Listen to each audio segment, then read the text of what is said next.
quality uri ng bahay.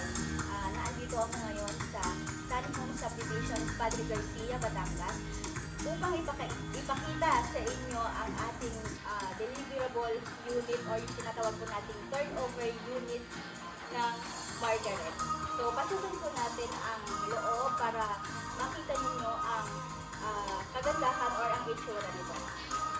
Ang floor area nga pala ng Margaret model is 50 to 48 square meter ang floor area and yung lot area is 52 square meter. Kung ano yung makikita nyo sa bahay na to, yun yung marireceive ninyo kapag i-deliver sa inyo ang inyong nagustuhang unit. Tara, pasukin natin. Ang turnover units ng Margaret is bare lang po.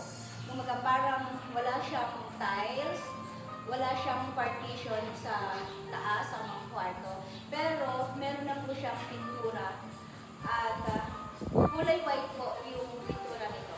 Ang kagandahan po kapag bare units ang turnover po sa atin is mapipili po ninyo yung mga tiles na gusto nyong design at ma-maximize ninyo yung bilang ng kwarto na ipapalagay ninyo sa taas. Pasok po tayo. Hindi kayo. Ito po yung ating receiving area. Kasya po dito ang isang medyo maliit na sofa. And dito po sa banda dito pwede natin ilagay dito ang 4 seaters na dining table. Tapos, yung iba po kasi, ang ginagawa dito sa lababo na to, inilalabas po ito sa labas, dito sa ating space pa dito. Kumbaga parang ang area nito is gagawin na po nilang buo yung kanilang receiving area. Tingnan po natin yung labas, kung gaano kalaki. Ang area na to is parang nasa 2.5 square meter pa. Kumbaga parang kasyang-kasya po dito ang isang maliit na kusina at labahan.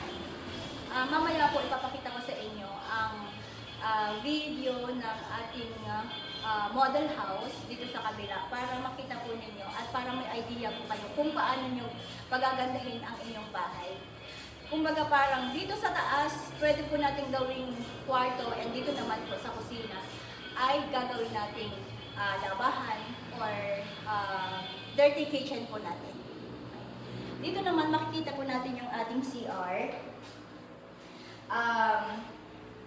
Meron na po siyang tiles. Kung ano pong makikita nyo po dito, yun po yung marireceive ninyo. Pagdating po ng oras ng turnover po sa inyo ng inyong bahay. Meron po siyang shower head, and makikita ninyo ang ganda ng ating bowl at saka yung ating lababo dito sa ating CR. Akyat po tayo dito sa taas para makita po ninyo yung kung ilang kwarto yung pwede pong ilagay natin dito. So kung as you can see, yung ating pong hawakan dito sa pag-akyat po natin ng hagdan is steel po. Kulay lang po yung pintura. And wood naman po yung ating pinaka-stairs. At kung mapapansin nyo po, malapad po yung ating pinaka-tabla po sa pag-akyat natin. So hindi po siya ganun kahirap akyatan. Halika kayo.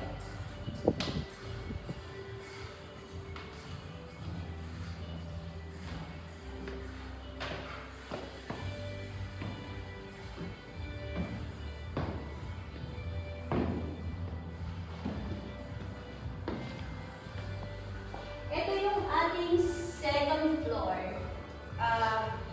Malaki siya. Pwede siyang gawan ng 2 to 3 bedrooms.